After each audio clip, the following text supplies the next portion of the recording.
What's up? Welcome back to another episode of The Horror. Today we're going to be talking about CHAW. It's a Korean film. Many awesome things made in Korea, including my lovely wife Nancy. This film is a bit of a comedy, horror, thriller. It kind of plays more like a comedy than it does a horror, but you know, it has horror elements for sure. It was released in 2009.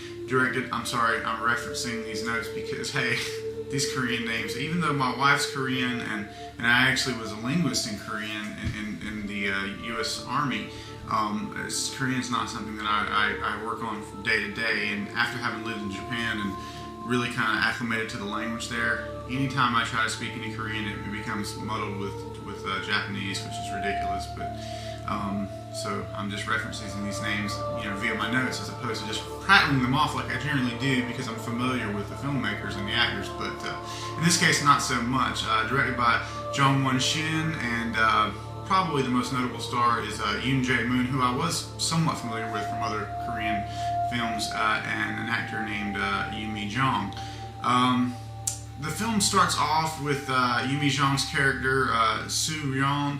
He's a cop in Seoul, and he's disgusted with the big city. So, as a joke, he's sitting there chatting with his buddy, and who's also a police officer, and he says, "What did you put for your second choice, you know, when you transfer out of here?" And he said, "I put anywhere." And so he was such a great cop that he was killing the curve, kind of a takeoff, similar to the setup for Hot Fuzz. But he was placed into a really small town out in the sticks, basically, where nothing ever happened. Ironically, just as a man-eating boar started to go on a rampage. The implication was that there was, over agriculture, you know, like they were basically just moving into forest lands and cutting down trees and things like that, and it disturbed the nature of things. And this beast's normal food, you know, was ran off or something, so he turned to digging up graves digging up graves of humans for his meals, and he liked the taste of it, and basically grew really large and then started to terrorize the countryside. Unlike Razorback, it was I don't know, in both cases they're just abnormally large. I mean, like to the point of almost being like a small dinosaur. In one scene, a guy tries to hide in like a little small bobcat kind of a vehicle, and you realize when he's up next to the boar, it's like, hey man, you know, that's anybody's guess as if you'd survive the bobcat versus the boar. So, you know, there's a suspension of disbelief thing that has to happen right there for you to enjoy a film like that. You know, unlike Razorback, it actually did draw on CGI, and wow, you know, the Koreans, they really have some amazing CGI. I mean, if you look at films like G.H.O.S.T, wow, one of the best CGI monsters I have ever laid eyes on. And for the most part, the CGI in CHAW was very, very good. Another subplot is about this character played by Yoon Jae-moon, Hunter Bach. He is like a big celebrity game hunter, and it's funny because they sort of set him up like a sports figure, and they have like every time a guy comes out on a job, they have these magazine people there to take his picture, and it's like instead of it being like a surfing magazine or Sports Illustrated or whatever, it's Hunter Bach with his big rifle and stuff. So it's just really hilarious, you know. And he goes through this whole character arc of getting back to why he really hunts, you know, and he basically runs into his mentor. Sort of, if Hunter Bach was like a young, Luke Skywalker, the guy he runs into is like Yoda. And the old guy who's also like a hunter, but like he just hunts to eat. His granddaughter is killed by the boar, so he's like on a vendetta to kill it, and he runs into his former pupil who's in his opinion sold out or whatever to be this big celebrity hunter. And it's pretty ridiculous, the setup between them. But anyway, they go back up into the woods and end up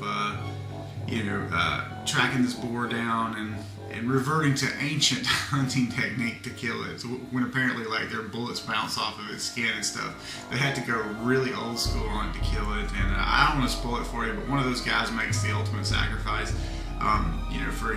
For his fellow man and all that, and that's sort of the major character arc of one of those two individuals.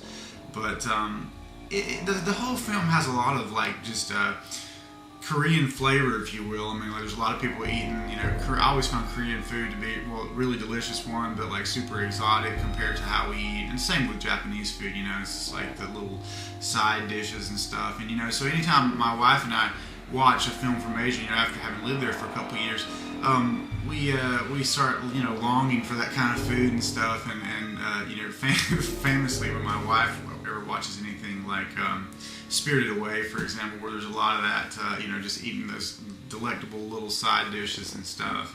She always wants to roast chicken and have all these like kimchi and, you know, skimono, the little pickled side dishes and stuff. And so it's just a lot of fun for us. But you know, CHAW really fit right in, nicely into that little subgenre for us of really interesting Asian cinema that you know, wasn't too off-putting to hear it in a different language. CHAW is actually in, you know, Hangul, Korean, so it you know, you had to read the subtitles. I know a lot of people that really puts them off, but for me, not so much.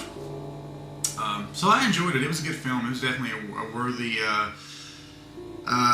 peer to Razorback. Probably had a much bigger budget than Razorback. I'm not sure about that, but you know, it was definitely worth the watch, and you can get it on Amazon right now for about $12. I recommend it. That's what I did. So check it out. I mean, CHAW. It was definitely worth my time to track that film down and watch it. So thanks very much for pointing that out on the review for Razorback, guys. I really appreciate that. And as always, I'll try to keep bringing you the odd little gems here and there in the world of underrated and under-reviewed horror.